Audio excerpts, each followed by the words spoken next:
So, isang mapagpalang araw po sa ating lahat. Ako po si Sarines Palom at ngayon ilalahad ko ang aking natunan para sa daily devotion na pinamagatang Your good works will never be forgotten. No? So, yung scripture po natin ngayon is 1 Corinthians chapter 15 verses 58. At ang sinasabi po dito is, Therefore, my dear brothers and sisters, stand firm. Let nothing move you. Always give yourself fully to the work of the Lord, because you know that your labor in the Lord is not in vain. So, yung sinasabi po dito na ibigay mo yung buong-buo mong trabaho sa Diyos na para paglingkuran yung ating Panginoong Jesucristo. So, yung teaching natin ngayon is, point number 1 is, the resurrection is foundational to our faith. No?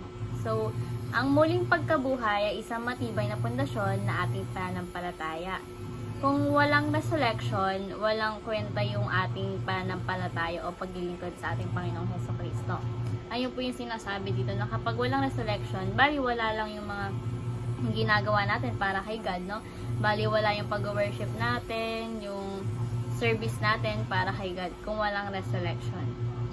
So, point number 2 is, the resurrection inspires us to give ourselves fully to work of the Lord.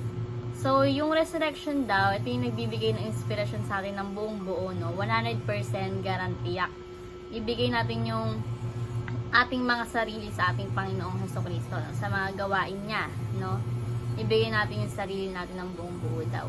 And, tanggalin daw natin sa isip natin yung, yung isang araw lang tayo maglilingkod sa Diyos. Kumbaga, di ba, sa sarili natin, sinasabi natin na tuwing Sunday lang tayo magsisimba kay God kasi ayun lang yung araw na free tayo, ganun. So, tanggalin daw po natin sa isip yun, no? Dapat maglilingkod tayo whole week, no? Laging may time tayo para kay Lord, no? Kung yung trabaho natin, sinasabi dito, yung trabaho natin is nagdudulot ng pagpapaganda sa mundo, sa nilikha ng ating Diyos, no, itong mundo, sinasabi dito na, ay na daw po yung paglilingkod natin sa ating Diyos, yung nagdudulot tayo ng maganda sa nilikha niya, no. Kumbaga, sinasabi dito na yung, kunwari, ikaw is janitor ka daw, so naglilinis ka, no, so, ayun na po yung paglilingkod mo sa Diyos, yung pagpapaganda or paglilinis ng pinagtatrabahuan mo, no. So, always give yourself fully to the work of the Lord, no. Kapag ginagawa daw nila yung trabaho nila in the name of Lord Jesus Christ, and that's their service for the Lord and making the world better place. Yun po yung sinasabi nila, no.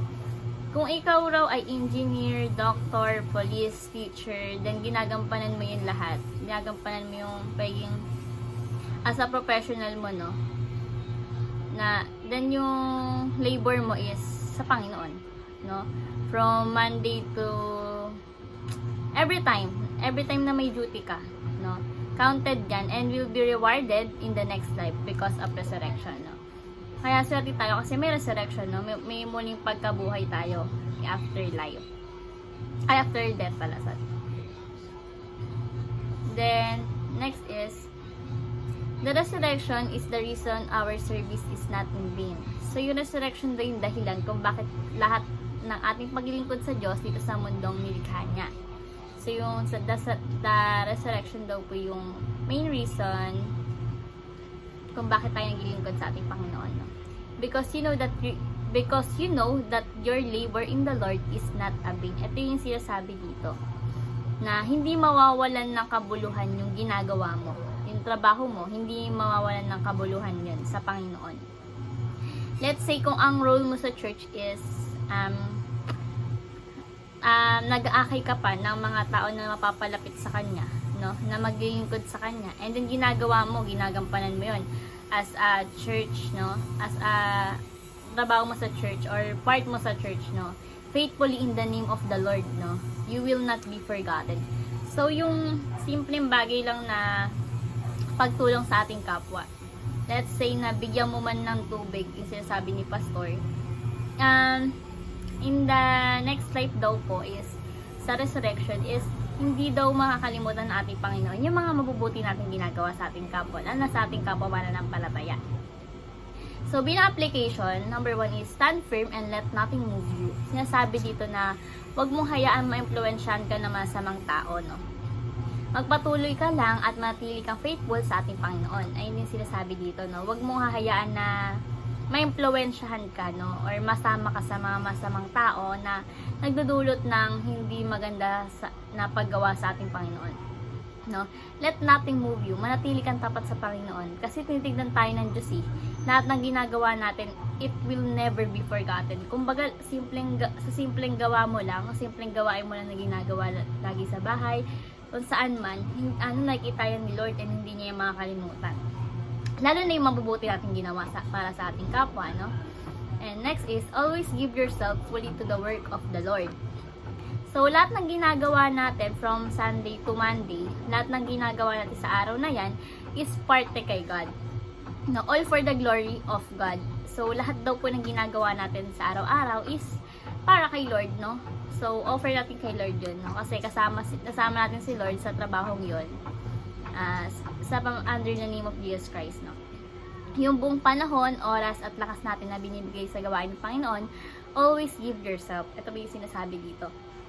And wag tayong manghinayang. Wag tayong manghinayang, mawalan ng gana, no? Dapat lagi tayong ganado sa paglilingkod sa ating Diyos or sa mga gawain na binibigay niya sa atin sa araw-araw. And lastly, be generous knowing that each act of kindness will never be forgotten.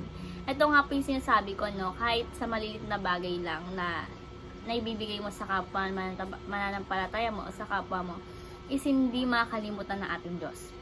No, maging generous tayo sa ating panahon, kaperahan, at sa ating paglilingkod sa ating mahal na Kristo, no? At sa lahat nating kabutihan na magagawa is hindi makakalimutan ng Diyos. Kasi ang Lord, hindi siya makakalimutan, no? Sabi ko nga kanina, kahit napakaliit man yan na pagtulong, is talagang hindi niya makakalimutan. No, lalo na yung ginagawa nating kabutihan sa kapwa natin mananampalataya. Agad nga po sinabi ko, no? Kapag gumawa tayo ng kabutihan sa ating kapwa mananampalataya, kahit napakasimple man yan, napakaliit naman niya na tulong, ang Diyos nakikita niya yan at hindi niya yan makakalimutan, no? So, yung lesson learned dito is, ibigay natin ng buong buo, 100% garantiyak yung paglilingkod sa Diyos, no? Sa lahat ng trabaho na ginagawa natin, sa lahat ng gawain natin, isama natin si Lord, no? Under the name of Jesus Christ.